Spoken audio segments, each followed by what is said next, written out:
নমস্কার। Caste certificate সংক্রান্ত এই ভিডিওতে আপনাদের সবাইকে স্বাগত। আজকের এই ভিডিওতে আপনাদের সঙ্গে আলোচনা করব, আপনারা যখন ওয়েস্ট বেঙ্গল এসএসসির আন্ডারে আপনাদের কাস্ট রিলেটেড সার্টিফিকেট নাম্বার দিচ্ছেন, অথবা আপনারা যখন আরআরবির এনটিপিসির জন্য আন্ডার গ্র্যাজুয়েট যেটা অ্যাপ্লিকেশন চলছে বা গ্র্যাজুয়েট পোস্ট যেটা অ্যাপ্লিকেশন চলছে, সেখানে যখন অ্যাপ্লিকেশন করতে যাচ্ছেন, সেখানে বিশেষ করে ওবিসি সংক্রান্ত বা ওবিসি কাস্ট আপনারা দিচ্ছেন, সেক্ষেত্রে কিন্তু আপনাদের এনসিএল ওখানে দিতে বলছে এবং সেখানে ইস্যু ডেট কবে হয়েছে না হয়েছে এগুলো কিন্তু তথ্য চাইছে। তো এই সম্পর্কিত আলোচনা আজকের ভিডিওতে আমি করব। তো আপনারা কি করে এনসিএলটা পাবেন খুব শীঘ্রই।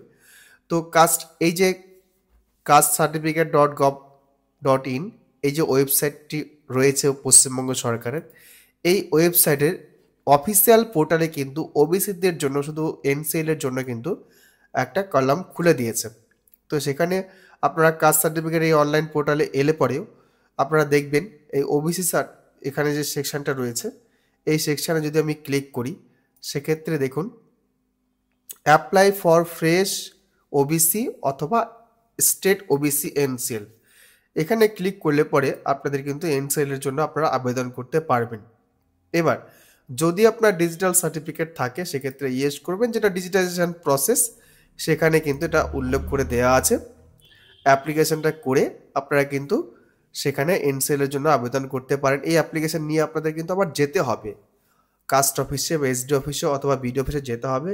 সেখানে গিয়ে কিন্তু আপনাদের অ্যাপ্লিকেশন সাবমিট করতে হবে সমস্ত ডকুমেন্ট সহ। বিভিন্ন এসডি ওয়াইজ বিভিন্ন রকমের ডকুমেন্ট চাইছে, সেক্ষেত্রে আপনারা দেখে নেবেন। কোথাও 1993 সালের ডকুমেন্ট বা দলিল চাইছে, কোথাও বা আবার ইনকাম সার্টিফিকেট চাইছে এর সঙ্গে, কোথাও বা আবার ডোমিসাইল চাইছে। বিভিন্ন এসডি অফিস ওয়াইজ বিভিন্ন রকমভাবে ভেরি করছে।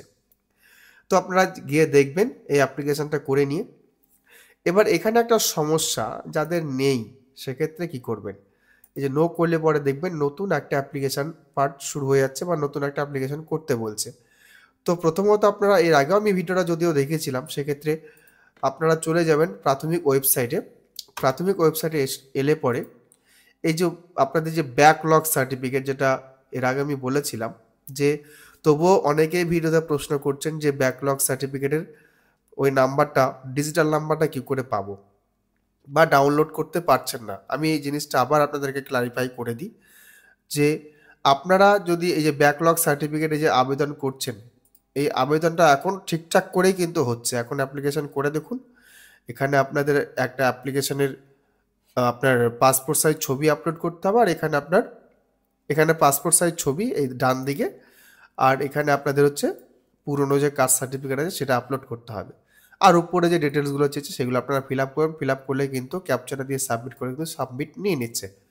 সেই অ্যাপ্লিকেশন বেরোনোর পরে অ্যাপ্লিকেশন পার্টটা নিয়ে পুরনো কাস্ট সার্টিফিকেট এবং একটা A4 সাইজ পেপার আর আধার কার্ডের জেরক্স নিয়ে আপনাকে কিন্তু এসডি অফিস ভিজিট করতে হবে। ভিজিট করলে পরে আপনাকে কিন্তু দিনের দিন, এখন বিশেষ করে এই সময়ে এই যে অ্যাপ্লিকেশন যেহেতু চলছে বর্তমানে, খুব তাড়াতাড়ি সকালবেলা আপনি যদি জমা করেন, সেক্ষেত্রে বিকেল দিকে আপনাকে ডেকে নেওয়া হচ্ছে এবং ডিজিটাল নাম্বারটি কিন্তু দিয়ে দেওয়া হচ্ছে, প্রোভাইড করে দেওয়া হচ্ছে।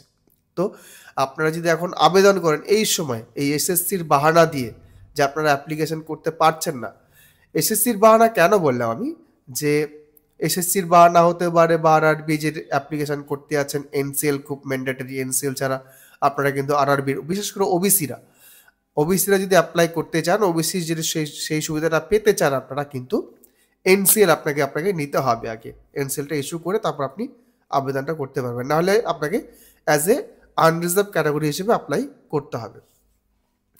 এবার আমি এসএসসির বাহানা কেন বললাম, আপনারা যখন এসএসসিতে অ্যাপ্লাই করছেন, এখানে যখন আপনারা ওল্ড সার্টিফিকেট আছে, যদিও এটা নয় যে ওল্ড সার্টিফিকেট নাম্বার দেয়া যাবে না, এটা কিন্তু নয়, আপনারা কিন্তু ওল্ড সার্টিফিকেট নাম্বারও এখানে প্রোভাইড করতে পারবেন।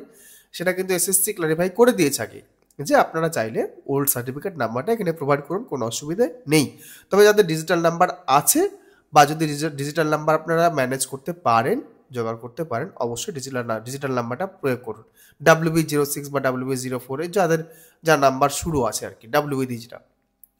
তো এখানে যখনই আপনারা যে কোনো সার্টিফিকেট নাম্বার দিচ্ছেন, দেখবেন যদি ওল্ড সার্টিফিকেট নাম্বার হয় বা ডিজিটাল নাম্বার ডাব্লিউপি দিয়ে যদি না হয়, সেক্ষেত্রে কিন্তু এখানে রেড সাইন দেখাবে প্রথমত, তবুও অ্যাপ্লাই এখানে আপনার নিয়ে নেবে। নিচের দিকে যদি আপনি সাবমিট করেও দেন, এখানে আপনার রেজিস্টার করেও দেন, রেজিস্ট্রেশন নিয়ে নেবে। এবং পরে যখন প্রোফাইলে গিয়ে দেখবেন সেখানে কিন্তু একটা রেড সাইন থাকবে, তবুও কিন্তু আপনার অ্যাপ্লাই নিয়ে নেবে, অ্যাপ্লাইটা কিন্তু আটকে থাকবে না আপনার।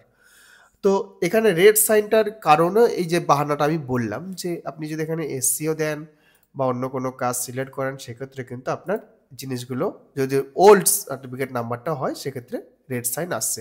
এই জিনিসটা আপনার বলেও কিন্তু কাস্ট অফিসে খুব তাড়াতাড়ি আপনাদের ডিজিটাল নাম্বারটি, অর্থাৎ ওল্ড সার্টিফিকেট নাম্বার থেকে ডিজিটাল নাম্বারটি খুব সহজেই পেয়ে যেতে পারেন।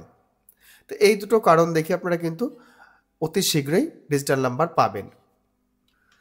আরও একটা প্রশ্নের উত্তর আপনাদেরকে দিয়ে দিই, যে এখান থেকে আপনারা ভাবছেন ডিজিটাল নাম্বার পেয়ে গেলে পরে এই ওবিসি সার্টিফিকেট ডাউনলোড থেকে ওবিসি সার্টিফিকেট ডাউনলোড করতে পারবেন, আবার এসসি সার্টিফিকেট যদি হয়ে যায়, ওল্ড সার্টিফিকেট নাম্বার থেকে ডিজিটাল নাম্বার পেয়ে গেছে, সেই সার্টিফিকেটটি ডাউনলোড করতে চাইছেন, সেটা হবার কিন্তু নয়, সবার ক্ষেত্রে ডাউনলোড হবে না।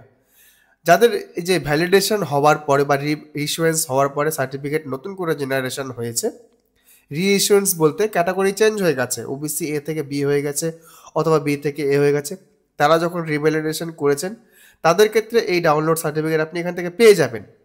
আর কারা পাবেন? যারা যাদের সার্টিফিকেট ইস্যু হয়েছে 2022 সালের শেষের দিকে, ডিসেম্বর থেকে ইস্যু হয়েছে বা 2023 সাল থেকে শুরু হয়েছে, তারাই কিন্তু সার্টিফিকেটটা অনলাইনে পাবেন এবং তাদের সার্টিফিকেটটাই কিন্তু অনলাইনে আছে। তার আগের সার্টিফিকেট যাদের ইস্যু হয়েছে 2023-এর আগে, তাদের কিন্তু সার্টিফিকেট এখানে ডাউনলোড করতে পারবেন না, কারণ সেই সার্টিফিকেটগুলো কিন্তু ম্যানুয়াল সার্টিফিকেট হিসেবেই ছিল। যদিও সেখানে কম্পিউটার প্রিন্টেড আছে এবং ডাব্লিউবি দিয়ে নাম্বার আছে, তবু সেটা ডিজিটাইজড করা নেই, অর্থাৎ ডিজিটাল সাইন করা নেই, আপনাদের সেটা কিন্তু এখানে পাবেন না। আমি আবার রিপিট করছি, 2023 সালের আগে যাদের ইস্যু হয়ে আছে সার্টিফিকেট, অথচ ডিজিটাল নাম্বার আছে, আপনারা ডাউনলোড করতে চাইছেন, তারা এখান থেকেও ডাউনলোড করতে পারবেন না, আবার এখান থেকেও কিন্তু ডাউনলোড করতে পারবেন না, কারণ তাদের সার্টিফিকেট ডিজিটালি সাইন্ড নয়, সেই সাইনটা কিন্তু ম্যানুয়াল সাইন আছে। দেখবেন আপনাদের সার্টিফিকেটে ম্যানুয়াল সাইন করে আছে সাব ডিভিশনাল অফিসারের। তো এই জিনিসগুলো খেয়াল করবেন। বারবার প্রশ্নটা করছেন আপনারা ডাউনলোড করতে পারছি না কেন, তো আমি অনেকের কমেন্টের উত্তর দিইনি, ভাবলাম এই নিয়ে আপনাদের এখানে বলে দেব। তো যাই হোক, এইভাবে যদি আপনারা সময়ের মধ্যে যেগুলো সার্টিফিকেট ইস্যু হয়েছে তার সেটা ডাউনলোড করতে চান, ডাউনলোড করতে পারেন। আর ওবিসি এনসিএল অ্যাপ্লাই করার পরে এখান থেকে কিন্তু আপনার স্ট্যাটাস চেক করতে পারবেন, সব কিছু কিন্তু এখানেই রয়েছে এই অপশনই, অফিসে জমা দেওয়ার পরে। যদিও অফিস থেকে কিন্তু সকালবেলা অ্যাপ্লিকেশন জমা করলে পরে বিকেলবেলা অফিস থেকে ডিরেক্টলি আপনাদের সার্টিফিকেটটা দিয়ে দিচ্ছে এবং সেখানে ইস্যু ডেট কিন্তু দেওয়াই থাকছে। তো এই মুহূর্তে গেলে পরে আপনারা খুব তাড়াতাড়ি কিন্তু সার্টিফিকেট পেয়ে যাবেন, এইটুকু বলবো আপনাদেরকে। ভিডিও আর দীর্ঘায়িত করছি না, যদি ভিডিওটি ভালো লাগে অবশ্যই লাইক করবেন, অন্যদের জন্য অবশ্যই শেয়ার করবেন, চ্যানেলে যদি প্রথমবার হয়ে থাকেন অবশ্যই চ্যানেলকে সাবস্ক্রাইব করবেন। ধন্যবাদ।